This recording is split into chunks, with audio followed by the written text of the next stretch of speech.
नमस्कार। मैं हूं अथर हुसैन काज़मी और काज़मी लर्निंग सेंटर में आप सभी का स्वागत है।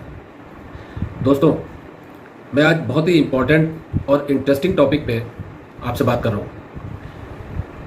ये टॉपिक उस न्यूज़ से रिलेटेड है जो कि आजकल बहुत वायरल हो रही है कि जिन लोगों ने वैक्सीन लगवाया है 2 साल के बाद उनकी मौत हो जाएगी।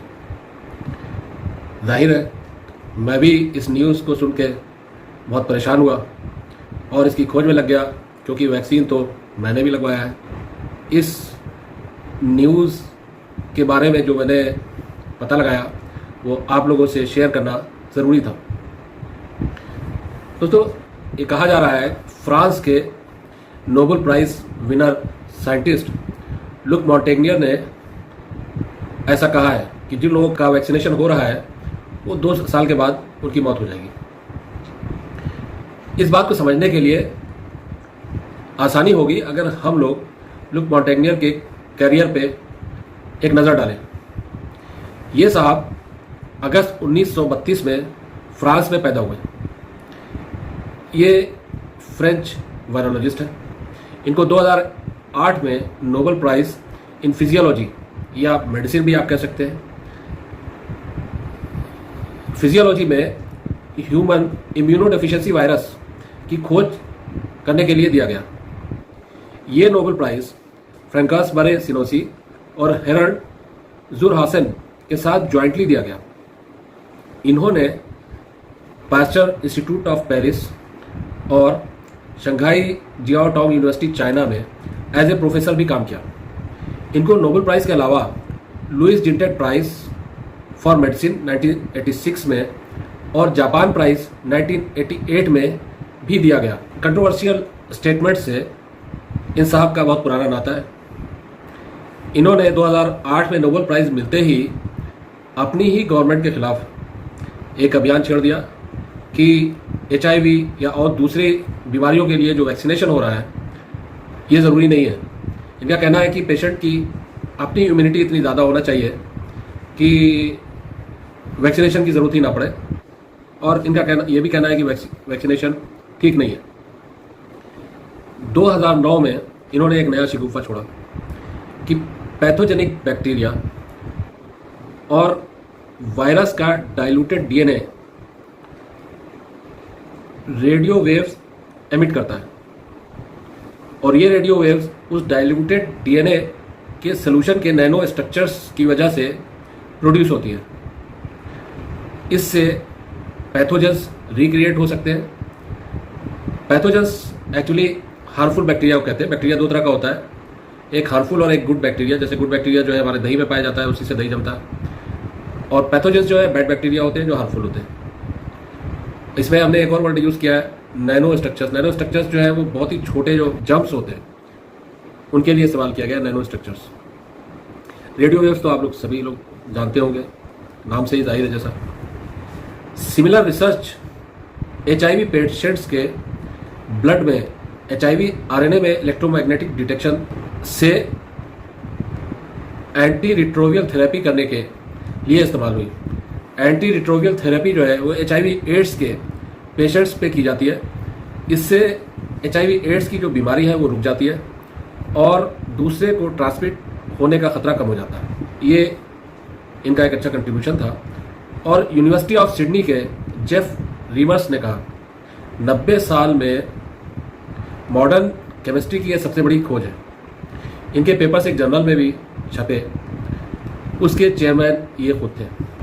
28 जून 2010 में जर्मनी में मीटिंग में, जहां 60 नोबेल प्राइज़ विनर्स और 700 साइंटिस्ट ने हिस्सा लिया, इस लेटेस्ट ब्रेक थ्रू के द्वारा कि मेडिसिन, केमिस्ट्री और फिजिक्स में जब लुक मॉन्टेग्नियर ने वायरल इन्फेक्शन एंड डिटेक्शन का नया मेथड रखा जो होम्योपैथी पे बेस्ड था, होम्योपैथिक साइंटिस्ट ने इसको खूब सराहा और नोबेल प्राइज़ विनर्स और बाकी साइंटिस्ट सकते में आ गए कि ये कौन सी थ्योरी बता रहे हैं। इसके बाद काफ़ी हुल्लड़ मचा और ये काफ़ी कंट्रोवर्सीज में रहे। बाद में इनकी इस थ्योरी को misunderstanding of breakthrough findings बताया गया, लेकिन तब भी होम्योपैथ ने साइंटिस्ट ने इसको एक्सेप्ट किया और ये साहब होम्योपैथी के हीरो बन गए। लास्ट ईयर इन्होंने एक बहुत ही अच्छा एक और शगुफा छोड़ा कि कोरोना वायरस चाइना के वुहान में मैन्युफैक्चर हुआ है। इससे पूरी दुनिया में बवाल मच गया। जाहिर है सारे लोग जो थे, सारे कंट्रीज चाइना के पीछे पड़ गए।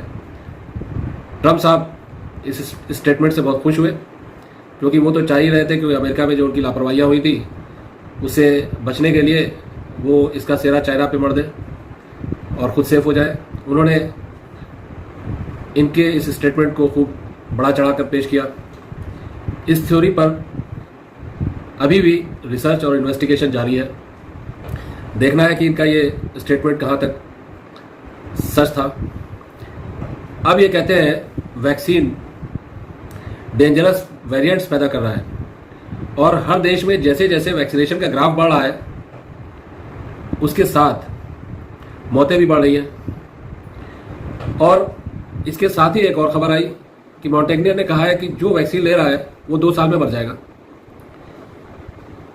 लाइफ साइट न्यूज़ में 19 मई 2021 को बताया गया है कि मॉन्टेग्नियर ने कहा कि मास वैक्सीनेशन समझ से बाहर है और हिस्टोरिकल ब्लंडर है। जो इनका कहना है कि ये वैक्सीन नए नए वेरिएंट्स क्रिएट कर रहा है और उससे डेथ्स हो रही है। और इन्होंने साथ में ये भी कहा कि बहुत से एपिडेमियोलॉजिस्ट ये जानते हुए खामोश है। ये कहते हैं वैक्सीन से जो आर्टिफिशियली एंटीबॉडीज पैदा किए जाते हैं, इस एक्टिविटी को एंटीबॉडी डिपेंडेंट इनहांस या एडीई कहते हैं। इनका कहना है कि ये फिनोमेना वायरस की एंट्री को इनहेंस करता है। एक तरह से इनका यही कहना है कि अगर वैक्सीन लगती है तो वेरिएंट्स पैदा होंगे और वो वेरिएंट्स जो है इजीली हमारे शरीर में एंट्री कर जाएंगे और लोग जो है बीमार होंगे। जैसा कि मैंने बताया, मास वैक्सीनेशन के बहुत ही खिलाफ है और आज से नहीं, काफ़ी दिनों से। क्योंकि नोबेल प्राइज़ मिलते ही इन्होंने अपनी ही गवर्नमेंट के खिलाफ अभियान छेड़ दिया था कि वैक्सीनेशन ना करें और काफ़ी शोर शराबा किया इन्होंने। 2017 में इनके वैक्सीनेशन के विरोध पर पूरी साइंटिफिक कम्युनिटी में बहुत ही ज़्यादा हुल्लड़ मचा और वो लोग इनके खिलाफ हो गए। आखिरकार 106 एकेडमिक साइंटिस्ट ने एक ओपन लेटर लिखा कि ये साहब अपने नोबेल प्राइज़ के स्टेटस का इस्तेमाल करते हुए अपनी फील्ड ऑफ नॉलेज के बाहर जाकर डेंजरस हेल्थ मैसेजेस दे रहे हैं। यानी कि ये जहाँ पर इनका कोई लेना देना नहीं है, इनकी फील्ड के बाहर की बात है, वहाँ भी ये हाथ डाल देते हैं और कुछ ना कुछ स्टेटमेंट जारी कर देते हैं। और ऐसा स्टेटमेंट जारी कर देते हैं कि लोग परेशान हो जाते हैं। जाहिर सी बात है, इनकी नोबेल प्राइज़ का जो टैग लगा हुआ है तो उसकी वजह से लोग और ज़्यादा परेशान होता है। जो स्टेटमेंट आ रहा है कि मॉन्टेग्नियर ने कहा कि 2 साल में वो लोग मर जाएंगे जिन लोगों ने वैक्सीन लगाई है। खैर, तो हमने जो स्टडी की और जो फाइंडिंग्स मिली हैं उसके बेस पे ये पता चला है कि ये मास वैक्सीनेशन के खिलाफ है। लेकिन ये 2 साल वाली बात जो है ये बिल्कुल झूठी है और ये अफवाह है। इनके मास वैक्सीनेशन के स्टेटमेंट पे आप देखिए, फाइजर के former vice president doctor Michel Yeadon ने रिजेक्ट किया, इनके स्टेटमेंट को फुली रिजेक्ट कर दिया और उन्होंने कहा कि ऐसा कोई एविडेंस नहीं है कि वैक्सीन डेंजरस वेरिएंट्स पैदा कर रही है। और उन्होंने कहा कि ऐसी कोई पॉसिबिलिटी नहीं है, ये सरासर झूठ है।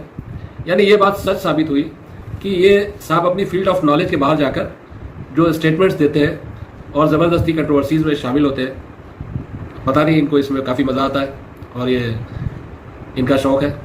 खैर, आप लोग ऐसी अफवाहों पर बिल्कुल ध्यान न दें और वैक्सीनेशन करवा कर अपनी और अपनों की जान बचाएं।